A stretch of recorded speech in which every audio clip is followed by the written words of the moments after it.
Kang, ini uangnya. Mau kemana sih buru-buru Bu Ima? Gak mau ngobrol dulu? Atau takut kelihatan makin kurus ya? Bu Disa, saya udah cukup sabar dengar omongan ibu selama ini. Saya memang kurus, tapi itu urusan saya, bukan urusan ibu. Jadi tolong berhenti menghina saya di depan orang banyak. Wah, berani ngomong balik sekarang ya? Tapi ngomong-ngomong, siapa yang mau denger curhatan cewek triplek kayak kamu? Gak ada isinya. Bu Hati, kamu mau masak apa hari ini? Kayaknya sih mau bikin sop ayam deh. Udah lama gak masak yang berkuah-kuah. Pas banget cuaca lagi adem. Pagi Bu Disa, rajin banget nih pagi-pagi udah sapu-sapu. Iya dong Bu Wati, hitung-hitung olahraga pagi biar tetap bugar. Oh iya, kalian baru belanja ya? Beli sayuran apa aja nih? Iya Bu Disa, ini beli sayuran buat masak hari ini. Bu Ima, kamu kok makin kurus aja sih? Kayak triplek, gak ada isinya. Beneran deh, hati-hati kalau ada angin gede. Ntar kamu ke bawah terbang loh, ngeri juga ya. Iya Bu Disa, mungkin karena akhir-akhir ini sibuk ngurusin anak-anak, jadi agak susah makan teratur. Ngurusin anak-anak atau ngurusin suami tuh hati-hati loh Bu Ima. Cowok tuh suka sama yang ada dagingnya, bukan yang tinggal tulang. Nanti suami kamu kabur loh, cari yang lebih berisi. Sabar aja Bu Ima, namanya juga Bu Disa, nggak bisa berhenti nyinyir. Aduh, kasihan banget sih kurus begitu kok masih aja pede. Tapi ya udahlah, semua orang punya nasibnya masing-masing kan. Lihat si Bu Ima itu, makin hari makin kayak triplek aja. Kok yang gak malu jalan-jalan dengan badan kayak gitu? Saya jadi heran deh, dia gak mikir apa ya? Hush, jangan ngomong kayak gitu Bu Disa. Gak baik loh ngomongin fisik orang lain. Setiap orang tuh punya kelebihan dan kekurangannya masing-masing. Bener kok apa yang saya bilang. Orang kurus begitu mana bisa kelihatan sehat. Habis gimana ya Bu Omat? Saya tuh cuma khawatir banget suaminya cari perempuan lain di luar sana. Mana suaminya kan lumayan tampan. Ya daripada suaminya itu sama istrinya yang tinggal tulang begitu. Astagfirullah Bu Disa, mulutnya dosa banget loh. Kita nggak tahu apa yang sebenarnya terjadi di rumah tangga orang lain. Lagian ngurus badan itu kan urusan pribadi, nggak ada hubungannya dengan kebahagiaan seseorang atau keluarganya. Iya, saya paham. Tapi kan saya cuma ngomong sesuai fakta. Lihatlah sekitar kita. Logikanya zaman sekarang tuh laki-laki lebih suka cewek yang pulen, yang berisi. Gak mungkin dong mereka betah sama yang kurus, kelihatan gak seger begitu. Bu Disa, masalah kayak gitu tuh nggak selalu hitam putih. Bukan soal fisik aja yang bikin orang bahagia. Yang penting itu rasa sayang dan perhatian. Kalau cuma lihat dari tampilan luar, kasihan banget yang dinilai. Kita nggak hidup di zaman yang cuma ngelihat bentuk tubuh loh.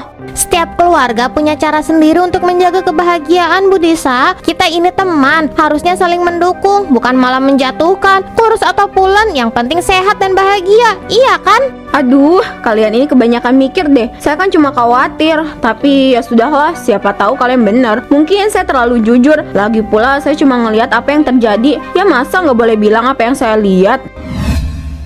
Pak, kok badan aku kerasa kaku ya? Kayak ada yang salah nih. Pundak, pinggang, semuanya mulai terasa nggak enak. Mungkin kamu kecapean kali. Kan tadi pagi kamu nyapu-nyapu halaman. Istirahat aja dulu, baring sebentar. Nanti juga enakan kok. Iya kali ya, tapi kok aneh. Badanku rasanya makin berat, kaku semua. Kayak ada sesuatu yang narik aku buat gak bisa gerak. Oh iya Pak, tadi aku ketemu Bu Ima lagi. Aduh Pak, dia itu makin kurus aja. Aku yang cewek aja gak ada selera ngelihatnya. Apalagi suaminya. Dia gak takut apa ya, suaminya selingkuh atau gimana gitu. Gak ada yang menarik sama sekali. Kayak triplek hidup. Ya ampun Bu, gak baik ngomong kayak gitu. Semua orang punya kelebihan dan kekurangannya. Lagian kita kan gak tahu apa yang sebenarnya terjadi di rumah tangga orang lain. Bu Ima mungkin lagi ada masalah. Siapa tahu dia juga berusaha buat yang terbaik. Tapi bener kan, kurus banget dia. Kayak nggak diurus. Mana ada laki-laki yang tahan sama istri yang badannya kayak gitu. Lihat aja aku Pak. Walaupun aku nggak secantik artis, tapi setidaknya aku masih berisi, sehat. Itu kan yang bikin suami betah di rumah. Aduh Pak, badan aku kenapa makin kaku ya? Pinggangku nggak bisa digerakin. Kok kayak begini sih? Apa mungkin ini bukan cuma kecapean ya? Bu, kamu kenapa? Ini nggak normal. Mungkin kamu harus istirahat total. Atau kita ke dokter aja ya. Pak, aku nggak bisa gerak, tanganku nggak bisa aku angkat. Apa yang terjadi sama aku? Kita ke dokter sekarang Bu. Ini bukan hal biasa. Ayo aku bantu kamu berdiri. Bu, kamu kenapa? Kok dari tadi diem aja? Nggak makan. Ayam goreng ini kesukaan kamu loh. Gak apa-apa kok Pak, aku cuma lagi gak nafsu makan aja, mungkin kecapean. Oh, yang bener Bu, aku udah lama sama kamu. Aku tahu kalau kamu bilang gak apa-apa, itu pasti ada sesuatu. Cewek mah gitu, selalu bilang gak apa-apa, padahal ada apa-apa. Ya, aku cuma kepikiran aja Pak. Tadi siang ketemu Bu Disa, terus dia ngomong ya kayak biasa. Dia bilang aku makin kurus, katanya aku udah kayak triplek, gak ada isinya. Bu Disa lagi? Ya ampun Bu, kenapa kamu harus peduli sama omongan dia? Bu Disa tuh cuma bisa ngomongin orang, gak ada kerjaan lain selain ngerendahin orang lain, biar dia kelihatan lebih baik. Tapi bener juga yang dia bilang, aku memang kurus. Aku takut kalau aku kayak gini terus, kamu mungkin juga bakal gak betah sama aku. Mungkin kamu juga bakal ngerasa malu punya istri yang kayak triplek seperti kata Bu Disa. Dengar ya Bu, aku gak peduli kamu kurus, gemuk, pendek, tinggi, semua itu gak penting buat aku. Yang penting buat aku adalah kamu sehat, kamu ada di sampingku, dan kita bisa hidup bahagia bareng-bareng. Bu Disa boleh ngomong apa aja, tapi dia gak tahu apa-apa soal cinta dan keluarga kita. Tapi Pak, gimana kalau orang lain juga mikir kayak Bu Disa? Gimana kalau mereka juga ngomongin aku di belakang? Bu, hidup kita bukan buat nyenengin orang lain. Kita hidup buat satu sama lain, buat keluarga kita. Apa yang orang lain bilang itu gak ada gunanya kalau kita sendiri bahagia. Aku sayang sama kamu apa adanya, dan aku akan selalu ada buat kamu. Makasih ya Pak, aku beruntung punya suami seperti kamu. Kang, ini uangnya. Mau kemana sih buru-buru Bu Ima? Gak mau ngobrol dulu? Atau takut kelihatan makin kurus ya? Bu Disa, saya udah cukup sabar dengar omongan ibu selama ini. Saya memang kurus, tapi itu urusan saya, bukan urusan ibu. Jadi tolong berhenti menghina saya di depan orang banyak. Wah, berani ngomong balik sekarang ya? Tapi ngomong-ngomong, siapa yang mau denger curhatan cewek triplek kayak kamu? Gak ada isinya. Bu Disa, cukup, kita ini tetangga, bukan untuk saling menghina. Semua orang punya kelebihan dan kekurangannya masing-masing, Bu. Apa ibu pikir dengan menghina orang lain bikin ibu kelihatan lebih baik? Bener Bu Disa, bukan lebih baik kita saling mendukung, bukannya malah menjatuhkan satu sama lain. Lagi pula apa salahnya sih kalau kurus atau gemuk, yang penting sehat. Kalian semua sama aja. Saya cuma ngomong yang jujur kok. Kalau ada yang gak bisa terima, ya itu urusan mereka. Kalau jujur itu menyakitkan orang lain, lebih baik diam Bu Disa. Saya capek dihina terus. Kalau ibu terus seperti ini, saya yakin suatu saat ibu bakal merasakan akibat dari semua omongan ibu. Akibat saya mah sehat-sehat aja kok. Saya mah cuma bilang apa yang saya lihat itu aja. Kami sudah coba menasihati Bu Disa, tapi kalau ibu tetap keras kepala, terserah ibu, kami gak akan buang waktu lagi. Bu Disa, kalau terus-terusan begini, gak ada yang bakal mau ngobrol sama ibu. Saya gak mau sampai bikin keributan di tempat jualan saya. Kok aku ngerasa ada yang aneh ya sama tanganku? Pak, bangun Pak, bangun. Tangan aku keras banget kayak kayu. Apa? Kamu ngomong apa Bu? Lihat, tangan aku rasanya keras kayak kayu. Ada yang aneh sama tubuh aku. Astagfirullah Bu, kok bisa begini? Kamu sakit apa? Ini aneh banget. Aku nggak tahu. Semalam cuma ngerasa kaku, tapi sekarang jadi keras kayak kayu. Pak, aku kenapa? Tenang Bu, besok kita ke dokter ya. Mungkin ini cuma efek dari capek atau hal lain. Jangan panik dulu Bu.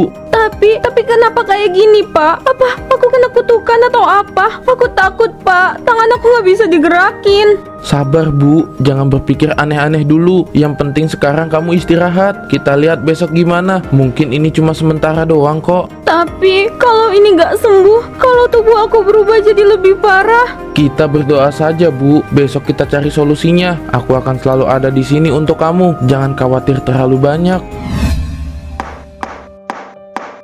Bu Disa, ini kondisi yang sangat aneh. Saya belum pernah melihat gejala seperti ini sebelumnya. Tubuh ibu, terutama di bagian tangan, mulai mengeras seperti kayu. Bu dokter, tolong sembuhin saya. Saya nggak mau jadi kayak gini. Ini kenapa bisa terjadi dok? Ada yang salah sama saya. Saya tahu ibu panik dan itu wajar, tapi saat ini kami masih harus melakukan pemeriksaan lebih lanjut. Saya harus cek apakah ini kondisi medis atau ada faktor lain yang mempengaruhinya. Tapi terus terang aja, ini di luar dugaan saya. Saya nggak kuat. Kenapa ini terjadi sama saya? Apa saya kena kutukan atau apa? Ini nggak masuk akal. Sabar dulu Bu Disa, saya tidak bisa menjawab sekarang, tapi saya akan segera lakukan tes yang lebih mendalam. Jangan terlalu memikirkan yang aneh-aneh dulu. Mungkin ini kondisi medis yang bisa kami tangani. Tapi saya makin kaku, Dok. Saya nggak bisa ngerasain apa-apa lagi. Apa saya bakal berubah jadi sesuatu yang lain? Ini nggak normal, Dok. Bu, kita harus percaya sama dokter. Kita nggak boleh buru-buru menyimpulkan hal yang buruk. Kita akan coba semua yang bisa kita lakukan. Kamu harus kuat ya. Saya akan segera susun serangkaian tes untuk kita pahami lebih lanjut. Yang penting sekarang, Bu Disa jangan stres dulu ya. Kita selesaikan satu persatu. Dengar-dengar si Bu Disa badannya mulai keras kayak kayu ya. Serem banget deh. Katanya tangannya nggak bisa ditekuk, kaku gitu. Ajab kali ya, karena suka ngatain orang. Iya, saya juga dengar gosip itu dari tetangga sebelah. Astaga, kok bisa ya sampai kayak gitu? Masa iya badannya bisa sekeras kayak kayu? Serius itu, Bu? Ya, itu dia. Gara-gara dia suka ngata-ngatain orang, sekarang tubuhnya malah kena ajab. Karma itu nyata, Bu. Kalau mulut gak bisa dijaga ya pasti ada balasannya. Kayak nggak ada habisnya tuh si Bu Disa ngomongin orang. Apalagi Bu Ima, kasihan banget sering jadi sasaran. Pantesan aja sekarang badannya jadi aneh gitu. Ya ampun, karma cepet banget baliknya. Terus sekarang gimana kabarnya? Katanya sih udah ke dokter, tapi ya nggak ada yang bisa ngatasin kondisinya. Itu badannya kayak kayu beneran, Bu. Tangannya nggak bisa ditekuk, kaku kayak kayu. Saya sempat dengar dari suaminya Bu Disa, Pak Dito itu loh. Katanya mereka udah bolak-balik ke dokter, tapi belum ada yang bisa mendiagnosa. Miris banget ya. Sebenarnya saya kasihan juga sih sama Bu Disa, tapi ya ini peringatan buat kita juga. Kadang suka nggak kepikiran ya kalau omongan kita bisa balik ke diri sendiri. Kalau udah kayak gini baru terasa betapa pentingnya jaga mulut. Ngeri ya, Bu. Pak, kamu mau kemana? Aku sakit. Kamu mau ninggalin aku? Aku mau keluar, ada urusan. Pak, serius kamu mau pergi? Aku lagi sakit loh. Lihat ini, badanku udah nggak bisa digerakin lagi. Semuanya kaku, kayak kayu. Kamu tega ninggalin aku, Pak? Jangan manja, Bu. Kamu tuh cuma sakit biasa, cuma kaku-kaku doang. Aku nggak mau dengar keluhan kamu terus. Udah, aku mau pergi. Pak, aku nggak kuat lagi. Badan aku udah keras banget. Aku nggak bisa jalan dengan normal. Nggak bisa ngapa-ngapain. Tolong jangan tinggalin aku sendiri. Udah capek dengar kamu ngeluh terus. Aku perlu udara segar. Aku mau pergi dan jangan ganggu aku. Pak, kelakuan kamu kok mencurigakan banget sih akhir-akhir ini. Kamu selalu marah, selalu pergi. Kamu ada apa-apa di luar sana ya? Aku harus ikutin kamu. Aku nggak bisa biarin kamu gini terus. Bu Ima, kamu udah dengar belum tentang Bu Disa?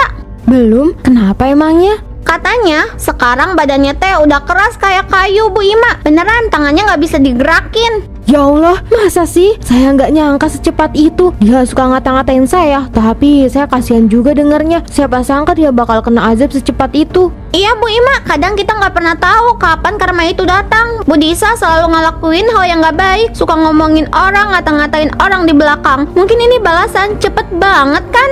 Iya, saya masih ingat kata-kata kasarnya waktu dia bilang saya kurus, nggak menarik buat suami. Sakit hati saya waktu itu, tapi sekarang malah begini keadaannya. Saya nggak pernah bayangin dia bakal ngalamin hal seburuk itu. Itu dia Bu Ima, kadang orang ngomongin kita nggak sadar kalau ucapan mereka bisa berbalik ke mereka sendiri. Kita nggak perlu balas dendam, karma udah punya caranya sendiri. Benar, saya nggak pernah nyumpahin dia, apalagi berharap hal buruk buat dia. Tapi saya juga nggak bisa bohong kalau ada rasa lega, karena saya tahu apa yang dia lakukan nggak benar. Ya, semoga ini jadi pelajaran buat kita semua. Jangan pernah merasa lebih dari orang lain. Jangan suka ngatain orang, karena kita nggak pernah tahu apa yang bisa terjadi ke depannya. Semoga Bu Disa bisa belajar dari semua ini. Saya nggak mau ada lagi orang yang kena azab kayak dia. Sayang, maaf ya lama. Kamu tahu nggak? Aku udah nunggu kamu hampir 1 jam. Iya sayang, maaf ya. Istri aku rese, dia nggak mau ditinggal. Udah ya, jangan marah. Pak, apa maksudnya ini? Kamu selingkuh di depan mata aku. Bu, ini gak seperti yang kamu kira, Bu. Gak seperti yang aku kira. Kamu bawa bunga buat perempuan lain. Kamu pikir aku bodoh?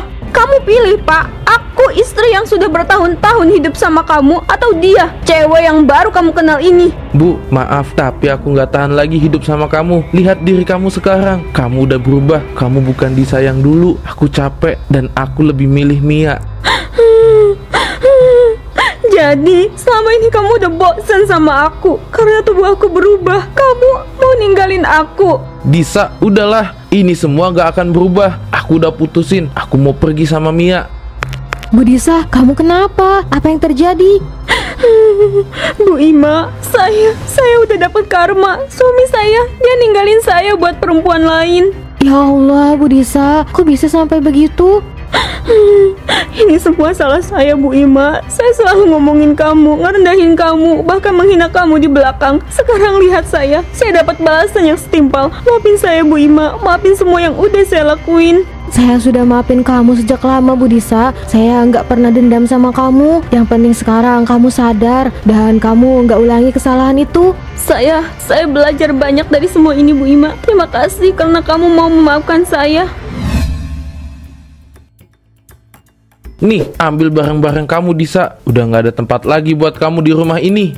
Dito, apa maksudnya ini? Kenapa kamu lempar koper aku? Apa aku salah lagi? Salah, kamu salah besar, Disa. Udah cukup aku tahan selama ini. Sekarang aku mau bebas dari kamu. Aku ceraikan kamu, Disa. Aku udah gak tahan lagi hidup sama kamu. Pak Dito, jangan begitu. Kasihan Bu Disa, dia lagi dalam keadaan yang susah. Jangan buat situasi makin sulit, Pak. Aku udah bilang, Disa, ini semua udah selesai. Aku mau hidup aku sendiri. Kamu lihat kondisi kamu sekarang. Aku gak bisa hidup sama kamu lagi. Dito, kamu kok lama banget sih? Ayo masuk, sayang. Dito, jangan ninggalin aku. Ini adalah akibat perbuatanmu, Disa. Kamu telah mengejek, menghina, dan merendahkan orang lain. Sekarang semuanya sudah terlambat. Kau harus menerima akibatnya. Enggak, tolong, aku menyesal, aku mohon. Astaga, Bu Disa, ini akibat dari semua perbuatan kamu yang suka menghina orang. Ya Allah, apa yang terjadi?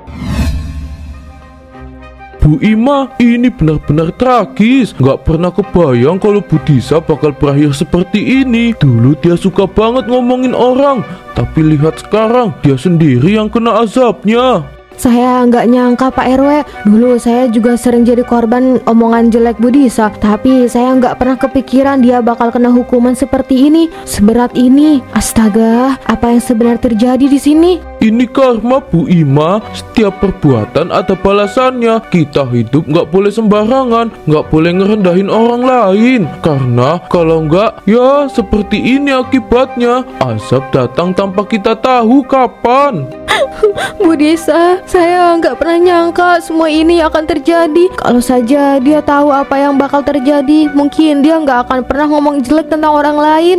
Sekarang tugas kita adalah belajar semua ini, Bu Ima. Jangan pernah mengulang kesalahan hal yang sama. Hati-hati dengan apa yang kita katakan dan perbuatan. Bu Disa adalah contoh nyata bahwa hidup ini penuh ujian dan balasan. Kita harus kasih tahu semua orang Pak RW. Mereka harus belajar dari ini semua supaya nggak ada lagi yang kena azab seperti ini. Kita nggak bisa biarin orang-orang hidup seenaknya. Kamu benar, Bu Ima. Kita akan beritahu semua orang di komplek ini. Azab ini adalah peringatan buat kita semua. Nggak boleh ada lagi yang seperti Bu Disa.